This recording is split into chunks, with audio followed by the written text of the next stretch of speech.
Hi there, this is Mike Parkhill from Doc, and I just thought I'd reach out to you all today and update you on our latest advances in our roadmap and some updates on what we've done and where we're going in the near future. So I'll start with what we've accomplished in Q2 of this year, which has been a pretty exciting quarter for us. The first thing we sort of delivered that was an exciting piece on our blockchain side of the house is some traceable credentials. So this is the ability in the anonymous credentials world of being able to insert proofs that can be traced by a regulator down the road. So this is a big thing for privacy and regulation sort of working together as well as they can. So it's a really big step. I think it'll be an important piece for us to deliver. You can look for more advancements on that within our API and doc certs coming up in the future. After that, we did some more blockchain work with building an Ethereum bridge. So with the Ethereum bridge, we've run into some fun with the timing with Ethereum. We've built a bridge with a proof of work, and as everyone knows, Ethereum is in the process of working to proof of stake. So right now, we are not releasing it. We're going to work towards proof of stake so that whole thing is ready for when they go live, which is right now scheduled for September. And we're also waiting on a security audit, which is pending on all that work as well. So we have the proof of work done and ready to go. But like I said, we're going to hold off until we get security audits done and then start pivoting towards proof of stake so we can go out with Ethereum hopefully when that all is ready to go. Switching over more to the application side, we built a relay service in the second quarter. Now, what is the relay service?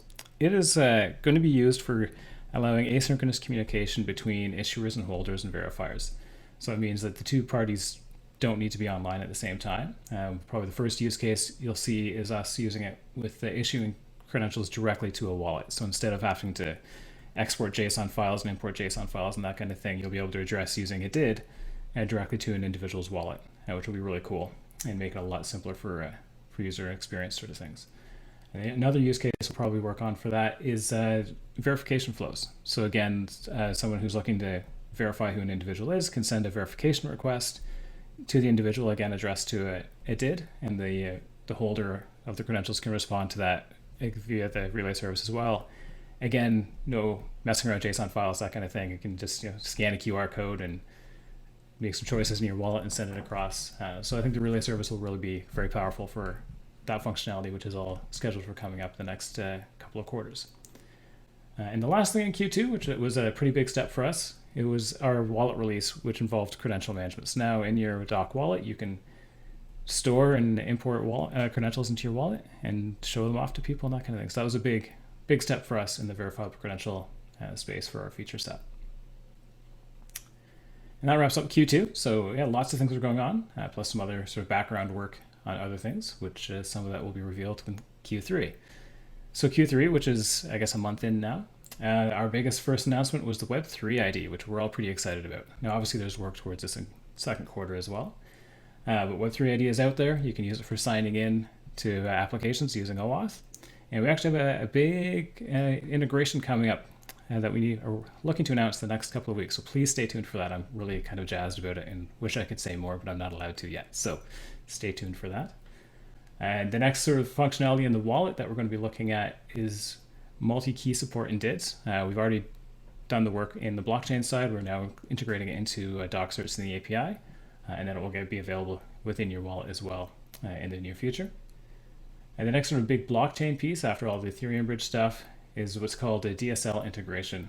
And this is again back to anonymous credentials and that kind of thing and adding more support into that. So right now with the functionality we have, you can do sort of a threshold proof, which is the idea of give me a credential or a proof that proves that you are of a certain age type thing. So it's right now we can do things where it's sort of based on greater than or less than, so very mathematical.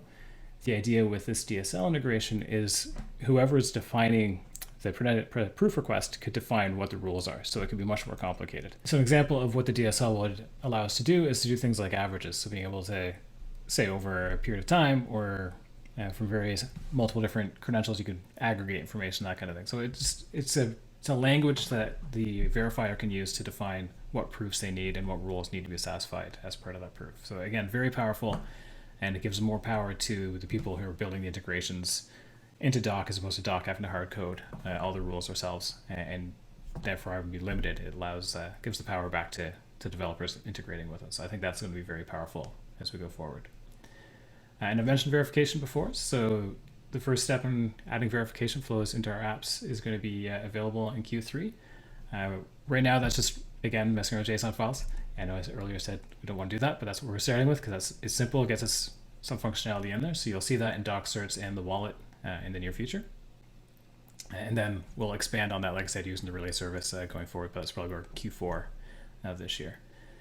And then the final big thing for Q3 is another wallet release, and this time it's going to be around DID management. So right now in your wallet, you get a single DID when you create your account, create your wallet, and now you'll be able to import more DIDs. To begin with, we'll support did.key and did.doc, and those will be available for you to import and export and use there as you want. So then in Web3 ID kind of type things, you'll be able to choose which DID you want to use, which identity you want to use as part of the sign-in process. And that's it. That's what we've got for Q3, and that's what we did for Q2. So again, I think Q2 is a pretty exciting quarter for us, and I think Q3 is shaping up to be pretty exciting too. Thanks for listening.